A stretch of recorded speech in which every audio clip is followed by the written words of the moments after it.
Ladies and gentlemen, please join me to welcome our guest, the Ridgely Goldsboough. Hi, Ridgely, welcome. Thank you so much, Jen. Such a pleasure and honor to be on the call with you in Korea, myself in Texas, and people listening all over the place.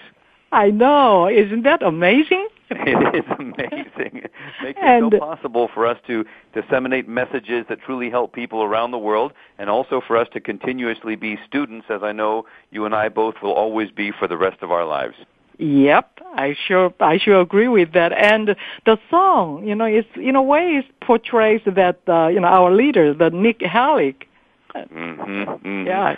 He will be daring, and he will be, he wants to be happy, and he wants to make other people help other people happy too. So, you want me to leak a little bit of top secret information?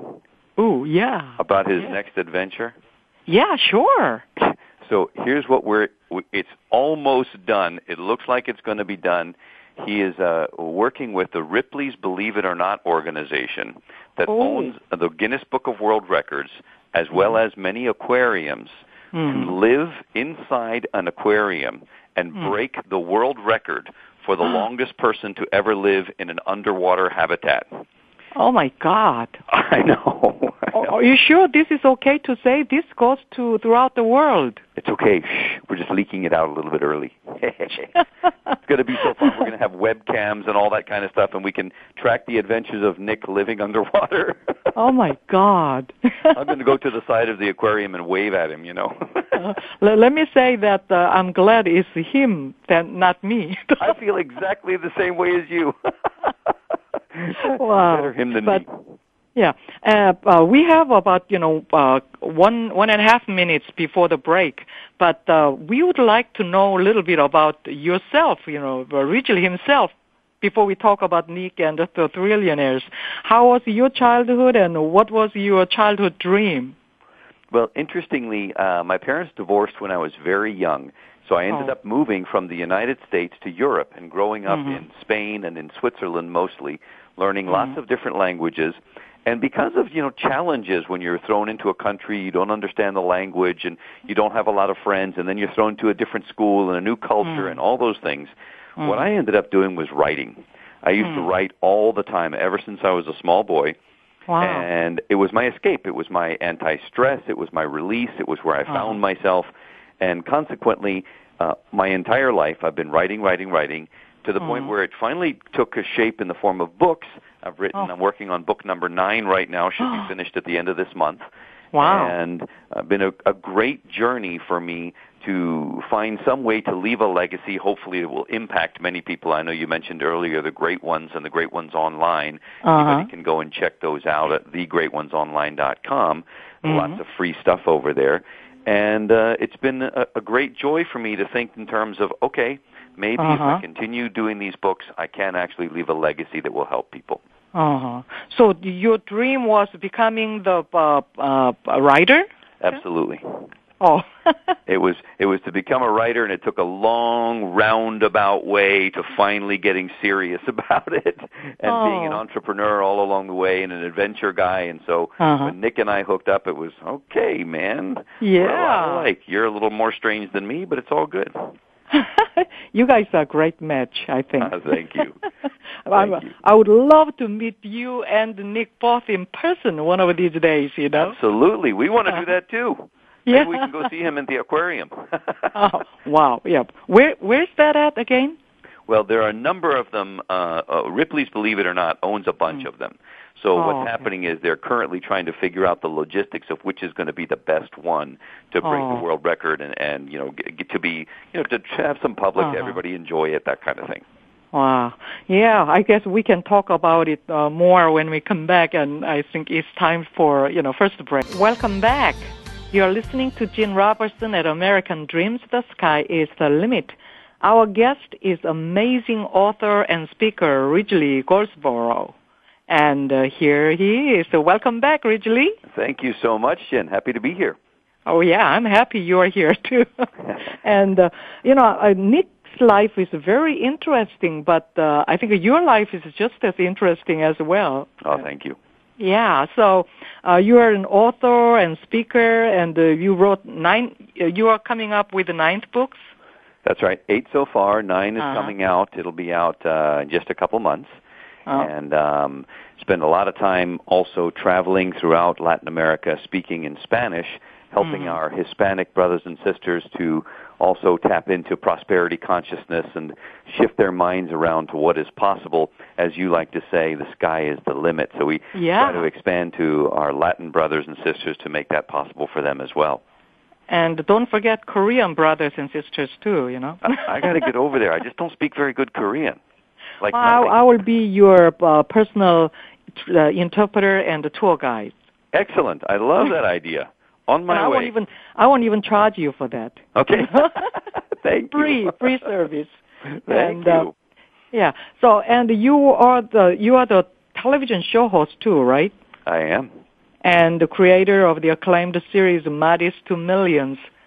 And what are they all about? Because what I did is I interviewed people who had gone from very modest backgrounds to extraordinary success. And the rules were you could not have started from a good family with money or anything like that, or you had to have started in a very, very modest background. So it was never anybody who had a head start. It was always people who did it on their own, who made it from nothing to great achievement. And when I mean great achievement, I'm not talking about being successful. I'm talking about very, very successful. Now, of course, we're only measuring from a financial perspective. There are many, many other kinds of success. Right. And yet I think that many of the principles of prosperity and wealth accumulation apply to almost anything in life, whether it's perseverance, the ability to work hard, sacrifice, all those things that I know that you, Jen, know so well and have been able to share, I'm sure, with your listeners all over the world for many, many years. Yes. And so what is this, the great ones online? What's this Internet phenomenon? Well, what happened was, after doing all of the interviews, I did well over 100 interviews of millionaires and billionaires who started with nothing. I decided, you know what, there are certain principles that are playing along every time I do an interview, the same things seem to come up over and over. And after a while, you develop a sort of a book of an idea of what it takes to be successful. If we chose to do those things, to follow those principles, we could have the same level of success. And I decided I should write a book about it. And I should write the book in the form of a story so that it would be easier to read, and then include a code that had the principles listed so that they could also be easier to understand. So I wrote a fictional story about a young boy who had a very, very difficult childhood, who went and sought out a mentor, the mentor being an old fisherman who every Sunday afternoon would be down on the rocks fishing. And the boy would go down every Sunday and spend time with this old man who would teach him life lessons that he would then go back and apply into his world. Sort of a coming-of-age, pay-it-forward story that has a very unique twist at the end that I'm not going to tell you. So you wrote both fiction and nonfiction. Correct.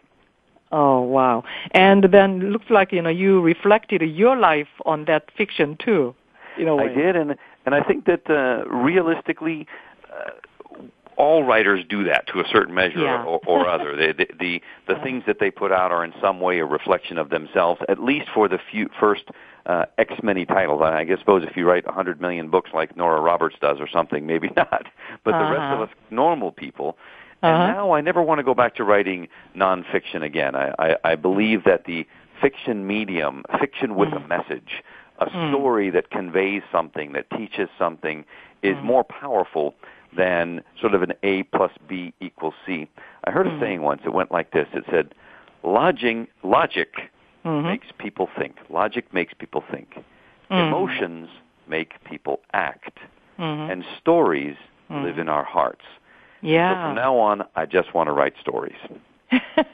Yeah, and in the story, you can make whatever wishes you have, make it, reality instead of, in the reality of nonfiction, you cannot really deviate much from what's available. And and if you think about it, since time immemorial, since the beginning of humanity, stories has been such a great way of communicating things, whether it's the Native American Indians who sat around the fire passing the peace pipe, or whether it's the Bible, which is a compilation of a series of stories, or the Quran, which is also a series of stories.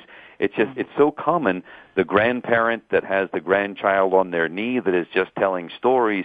It's such a normal human way of relating and understanding a message that for me, I just think it's the most powerful medium, and so that's what I want to try to do. Yeah. And, didn't you have your personal kind of a disaster with the financial situation, and is that why you are really, teaching people how to make money or tap into the endless flow of money and something like that? You bet. It was.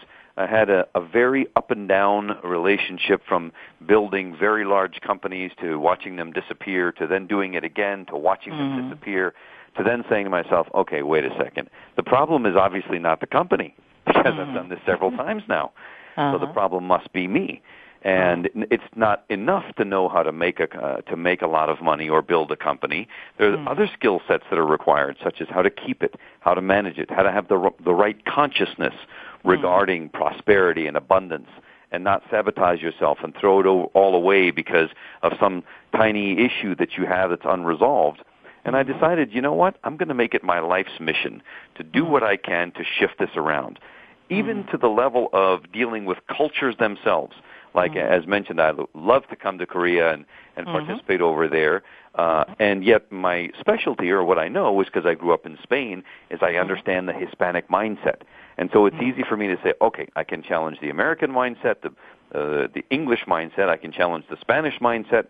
Maybe it'll translate also to Korean. I hope so. Don't know for sure. But even on a culture-by-culture basis, we have consciousness issues, prosperity issues that need to be worked out. And I'm going to make it my mission to do everything I can to help people live in a space of abundance, to where they truly can have all that is out there, the abundance that is around us on a continuous basis. You can start practicing with me, Okay. And so I already know how prosperous you are, so I don't know if you probably teach me a lot of things. Well, I mean, money-wise, I still need to go I have a long way to go, and I am going anyway. So good. And Nik is really lucky to find you and match up with you, and so I'm so happy about that. And now we have about 3 minutes before the break, but what exactly is the Thrillionaires community, and how did you get started? Well, the Thrillionaires community is a social network for people who really want to live big lives, who want to live extraordinary lives. And I love that word extraordinary, because the reality of it is that anybody can live an ordinary life. The only thing it takes to live an extraordinary life, the only requirement to live an extraordinary life, is to do extra. You just have to do more than everybody else does. The only difference between ordinary and extraordinary is extra. So in the Thrillionaires community, we take anybody. I don't care where you're starting, what your background is, what your age is, or whatever, and help them to go after the extra, to go after the big dreams, the adventures, the things that when they were smaller they dreamed of, flying in a jet around the world, or they dreamed of being in a movie, or riding a motorcycle, or a camel across a desert, or diving in a submarine. I don't care what it is. We want people to go back into themselves and say, what did I dream that I always wanted to do? I wanted to go to the top of that mountain, or the bottom of the sea, or whatever it may be. And then we help them not only get those dreams clear, but plan them out, manifest the finances to make them happen, and then go do it and create a memory that can be shared with the rest of the Thrillionaires community. Very, very exciting program, very exciting process. Free for anybody that wants to join. So we're really, really happy to welcome as many people to the Thrillionaires community, which is at www.thethrillionaires.com, as you share with everybody.